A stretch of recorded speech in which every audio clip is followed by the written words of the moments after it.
بسم اللہ الرحمن الرحیم۔ السلام علیکم۔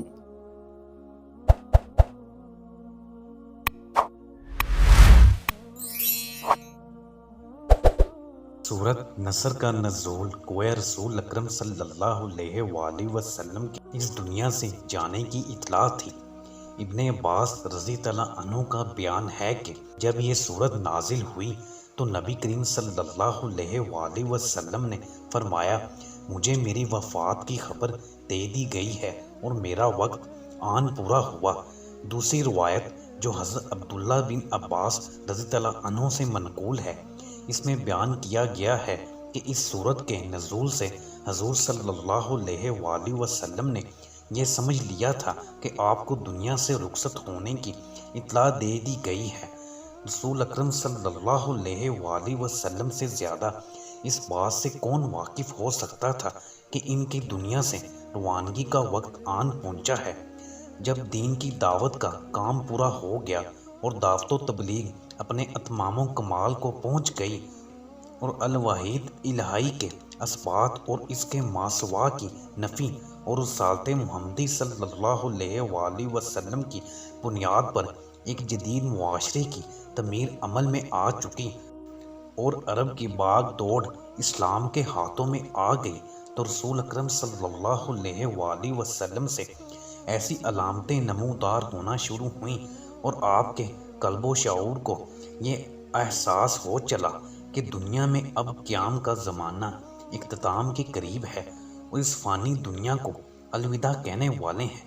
چنانچہ رسول اکرم صلی اللہ علیہ وآلہ وسلم نے سفر آخرت کی تیاری شروع کر دی۔ اللہ کی عبادت اور تسبیح و تحلیل میں پہلے بھی کمی نہ تھی، اب اس میں اور بھی اضافہ ہو گیا۔ ہر سال رمضان میں 10 روز اعتکاف کا معمول تھا۔ 10 ہجری کے رمضان میں 20 روز کا اعتکاف فرمایا۔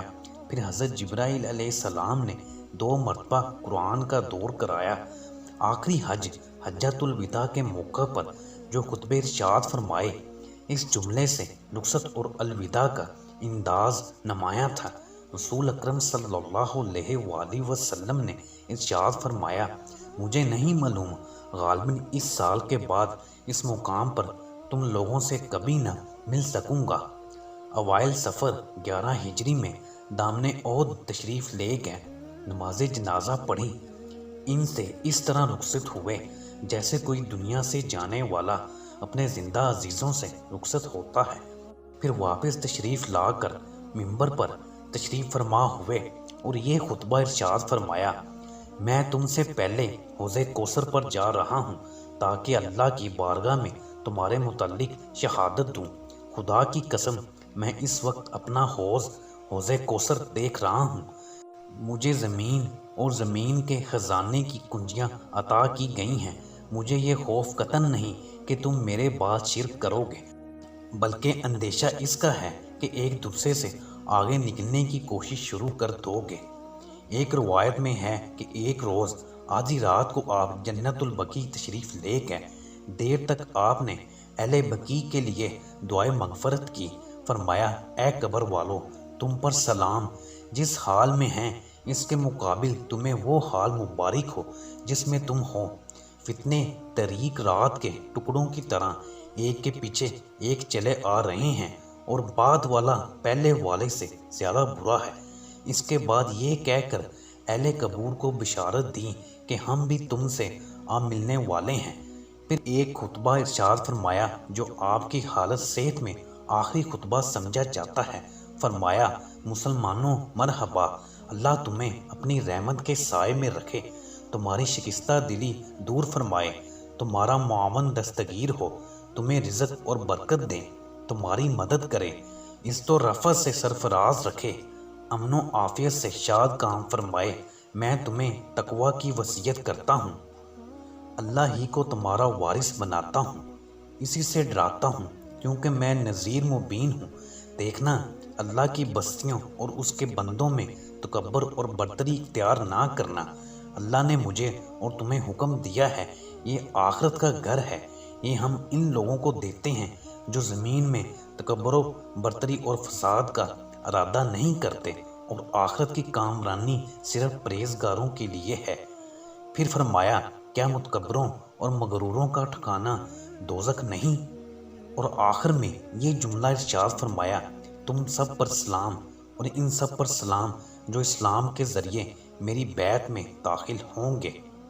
ماہ سفر کے آخری یوم میں ایک جنازے میں رسول اکرم صلی اللہ علیہ وآلہ وسلم تشریف لے گئے تو بقیع سے واپسی پر راستے ہی میں درد سر شروع ہو گیا اور حرارت اتنی تیز ہو گئی کہ سر پر جو پٹی باندھی ہوئی تھی اس کے اوپر سے محسوس کی جانے لگی۔ اس روز ازواج مطہرات میں سے حضرت میمونہ رضی اللہ عنہا کے ہاں قیام کی باری تھی۔ ذوف اور نکات میں برابر اضافہ ہو گیا تھا۔ یہ آپ کے مرض الموت کا آغاز تھا، مگر آپ مسجد میں اسی حالت مرض میں برابر نماز ادا کرتے رہے، یہاں تک کہ ذوف میں اضافے کے باعث بغیر سہارے کے چلنا دوبر ہو گیا۔ اسی اثناء میں آپ ازواج مطہرات سے پوچھتے رہتے کہ میں کل کہاں رہوں گا۔ ازواج مطہرات آپ کے مقصود کو سمجھ گئیں اور اجازت دے دی کہ آپ جہاں چاہیں رہیں، تو آپ حضرت عائشہ رضی اللہ عنہا کے مکان میں تشریف لائے، اس حالت میں کہ ایک طرف حضرت عباس اور دوسری طرف حضرت علی نے جس میں عطر کا بیشتر بوجھ اٹھا رکھا تھا اور پائے اقدس زمین پر گھسیٹ رہے تھے۔ بخار اس قدر تیز تھا کہ آپ نے جو موٹی چادر اوڑھ رکھی تھی، صحابہ رسول کو اس کے اوپر سے شدید حرارت محسوس ہو رہی تھی۔ عبداللہ ابن مسعود نے عرض کیا یا رسول اللہ صلی اللہ علیہ وآلہ وسلم، آپ کو تو شدید بخار ہے۔ آپ نے فرمایا ہاں، مجھے اتنا بخار ہوتا ہے جتنا تمہارے دو آدمیوں کو۔ عرض کیا یا رسول اللہ صلی اللہ علیہ وآلہ وسلم، آپ کا اجر بھی دوگنا ہوگا۔ فرمایا اس ذات کی قسم جس کے قبضے میں میری جان ہے، روئے زمین پر کوئی مسلمان نہیں جسے مرض یا کسی اور وجہ سے تکلیف پہنچے اور اللہ اس کے گناہ اس طرح کم نہ کرتا ہو جس طرح خزاں میں درختوں کے پتے گرتے اور کم ہوتے ہیں۔ اس حالت میں بھی آپ نماز کے لیے مسجد تشریف لے جاتے رہے اور خود ہی نماز پڑھاتے رہے۔ آخری نماز جو آپ نے پڑھائی وہ مغرب کی نماز تھی۔ اس کے بعد غشی طاری ہو گئی۔ عشاء کا وقت ہوا تو دریافت فرمایا نماز ہو چکی۔ عرض کیا گیا کہ سب کو حضور کا انتظار ہے۔ آپ نے لگن میں پانی بھروا کر غسل فرمایا، پھر اٹھنا چاہا کہ غش آ گیا۔ افاقہ ہوا تو پھر پوچھا نماز ہو گئی؟ لوگوں نے وہی پہلا جواب دیا۔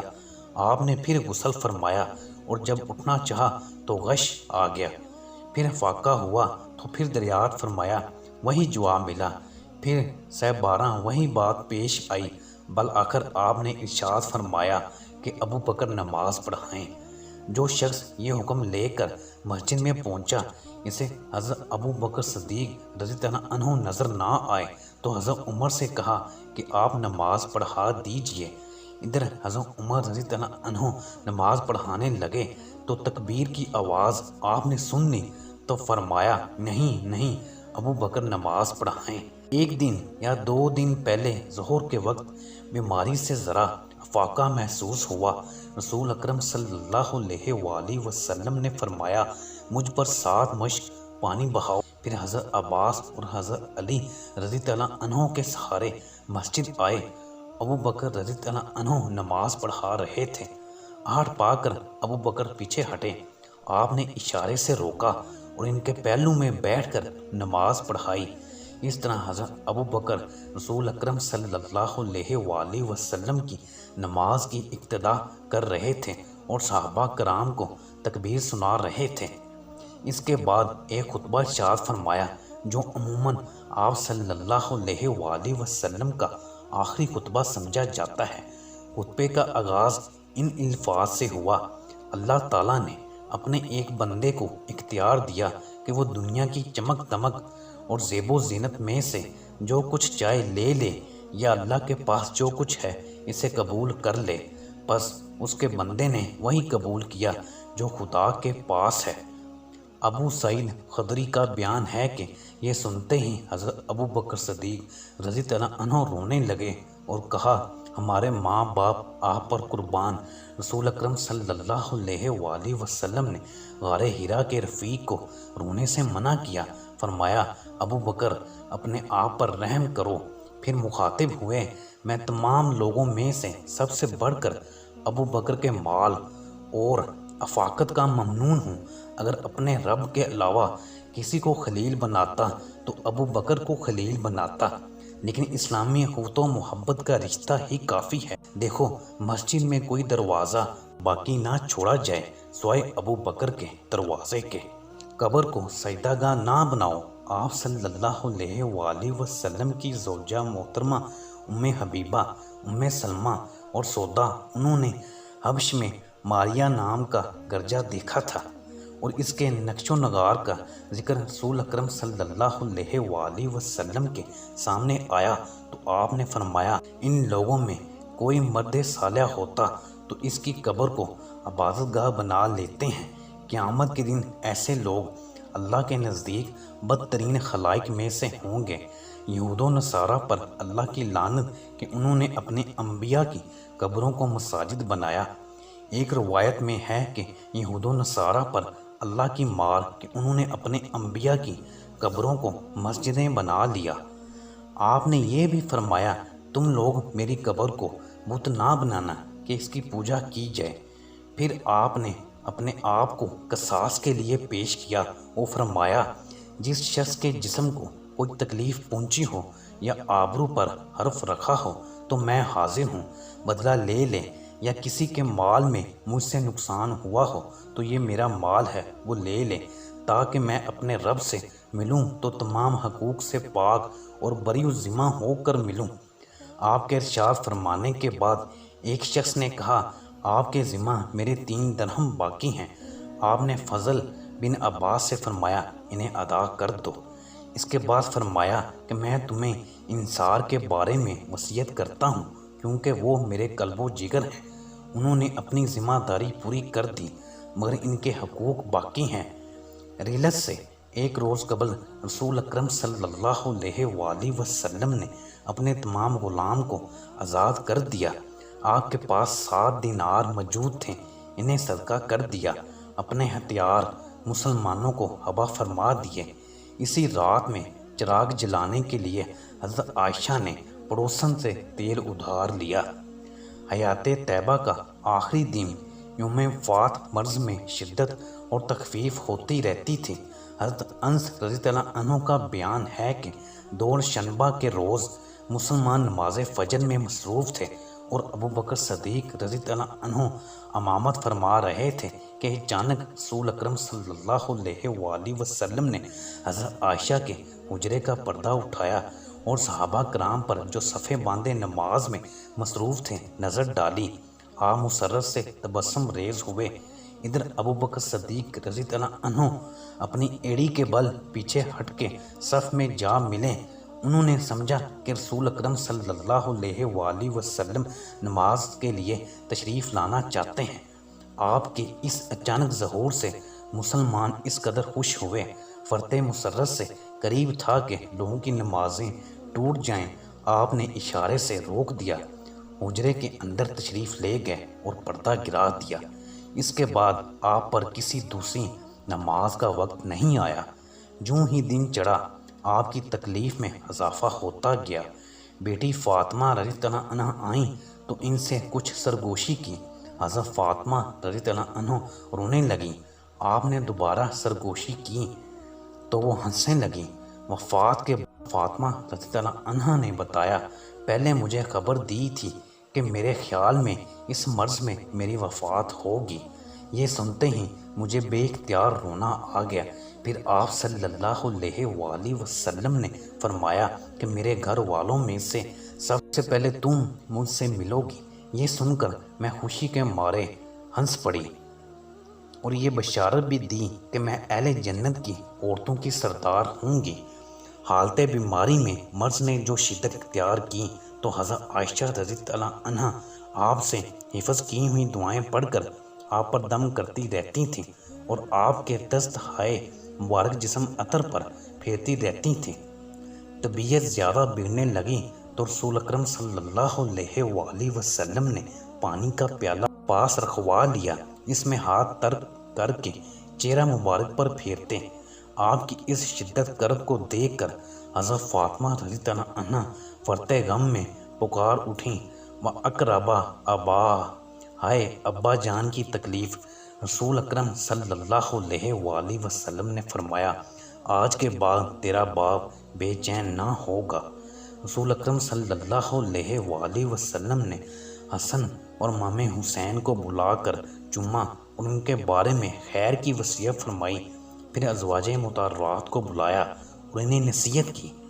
طبیعت نے شدت اختیار کی اور اس زہر کا اثر بھی ظاہر ہونے لگا جسے آپ کو خیبر میں دیا گیا تھا۔ رسول اکرم صلی اللہ علیہ وآلہ وسلم نے اس شدت مرض میں صحابہ کرام کو بھی وصیت فرمایا، الصلاۃ الصلاۃ وما ملکت ایمانکم، نماز اور تمہارے زیر دست یعنی لونڈی غلام۔ حیات طیبہ کا آخری وقت، حالت نزاع کے وقت حضرت عائشہ نے آپ کو اپنے اوپر سہارا دے کر ٹیک لیا۔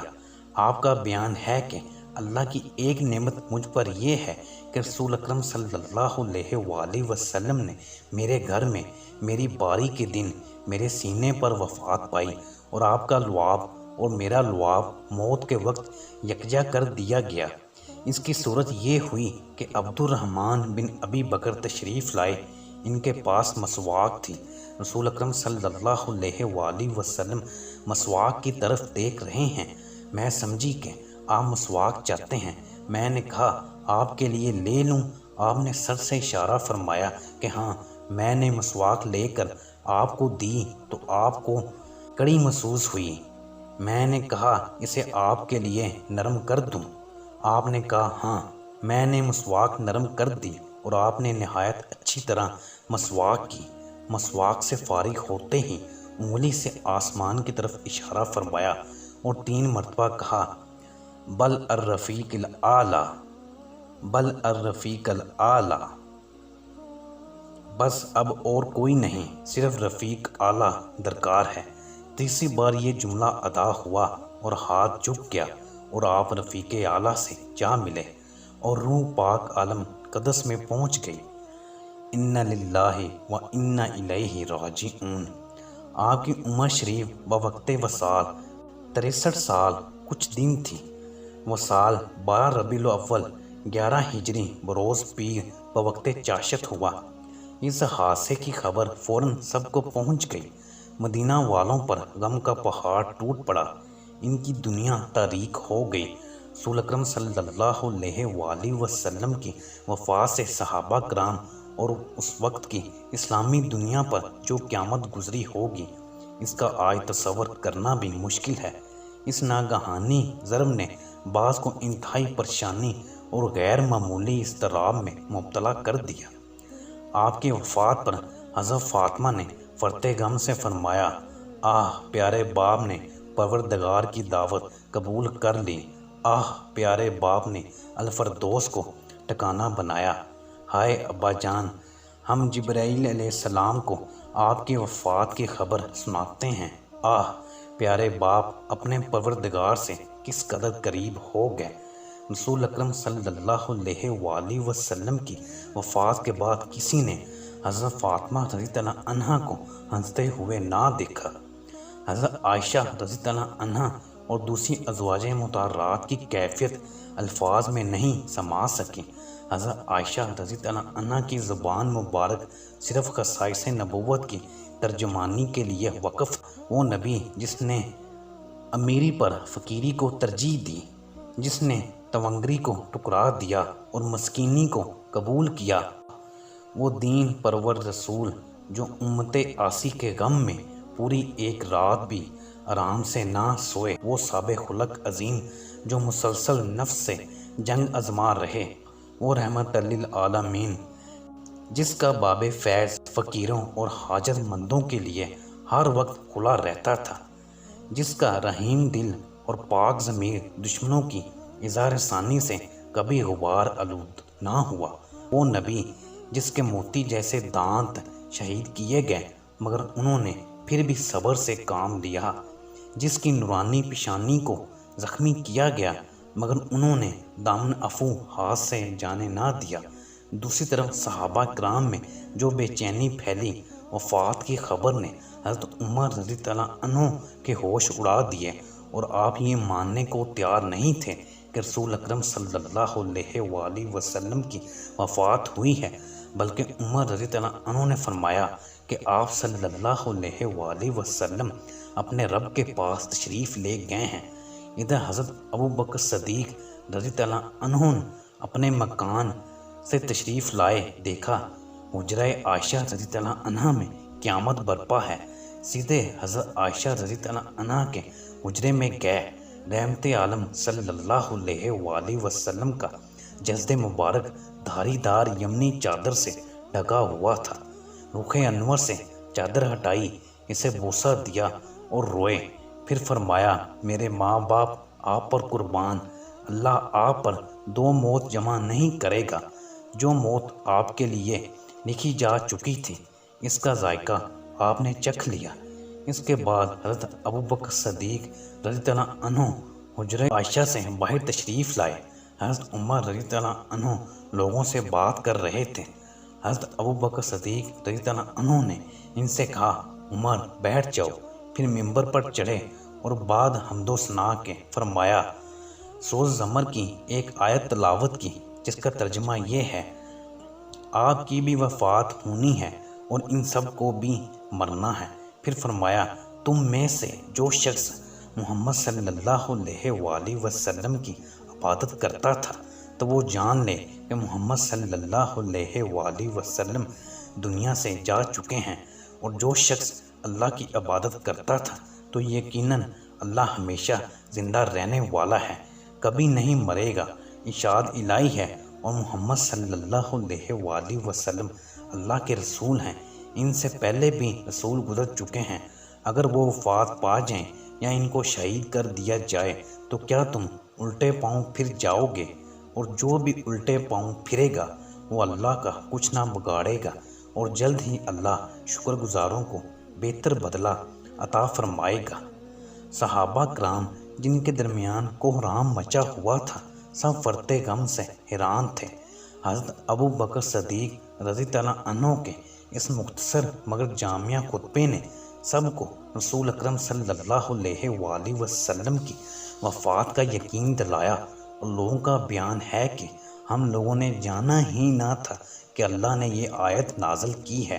حضرت عمر فاروق رضی اللہ عنہ نے یہ آیت سنی تو کہا میرے پاؤں ٹوٹ گئے اور کھڑے رہنے کی تاب مجھ میں نہ رہی، یقین ہو گیا کہ واقع رسول اکرم صلی اللہ علیہ وآلہ وسلم اس دنیا سے رحلت فرما گئے۔ ابن سعد کی روایت ہے کہ آپ نے ارشاد فرمایا کہ میرے قریبی عزیز مجھے غسل دیں گے اور وہی قبر میں اتاریں گے۔ چنانچہ منگل کے روز آپ کو کپڑے اتارے بغیر غسل دیا گیا۔ حضرت عباس، حضرت علی رضی اللہ عنہ اور حضرت عباس رضی اللہ عنہ کے صاحبزادوں نے آپ کو غسل دیا۔ آپ کے آزاد کردہ غلام شکران اور اسامہ پانی بہا رہے تھے اور حضرت اوس نے آپ کو اپنے سینے سے لگا رکھا تھا۔ اس کے بعد 3 سفید یمنی چادروں میں کفنایا گیا۔ قبر کے متعلق صحابہ کرام میں مشورہ ہوا تو حضرت ابو بکر رضی اللہ عنہ نے فرمایا کہ میں نے رسول اللہ صلی اللہ علیہ وآلہ وسلم کو یہ فرماتے ہوئے سنا ہے کہ نبی وہیں دفن ہوتے ہیں جہاں سے اٹھائے گئے ہوں، تو آپ کو حجرہ عائشہ میں دفن کیا گیا۔ طبقات ابن سعد میں جنازہ کے متعلق بھی آپ کا ارشاد گرامی منسوب ہے، فرمایا غسل اور کفن کے بعد میرا جنازہ قبر کے کنارے رکھ دینا اور تھوڑی دیر کے لیے باہر ہو جانا، کیونکہ سب سے پہلے جبرائیل علیہ السلام، میکائیل علیہ السلام، اسرافیل علیہ السلام اور ملک الموت عزرائیل علیہ السلام ملائکہ کے ساتھ نماز جنازہ ادا کریں گے۔ پھر اس کے بعد 10 صحابہ کرام باری باری حجرہ مطہرہ میں داخل ہو کر نماز جنازہ پڑھتے رہے کوئی امام نہ تھا، سب سے پہلے میرے عزیز مرد نماز پڑھیں۔ پھر اس کے بعد 10 صحابہ کرام باری باری حجرہ مطہرہ میں داخل ہو کر نماز جنازہ پڑھیں۔ کوئی امام نہ تھا، سب سے پہلے میرے عزیز مرد نماز پڑھیں، پھر ان کی عورتیں اور ان کے بعد بچوں نے نماز جنازہ سے فراغت کے بعد بدھ کی رات میں آپ صلی اللہ علیہ وآلہ وسلم کے جسد اطہر کو سپرد خاک کیا۔ ویڈیو کو لائک بھی کر دیا کریں اور ہمارے چینل کو سبسکرائب بھی کریں اور گھنٹی کے بٹن کو پریس کر دیں تاکہ ہماری آنے والی ہر نئی ویڈیو کی نوٹیفیکیشن آپ کے پاس سب سے پہلے پہنچ سکیں۔ شکریہ، اللہ حافظ۔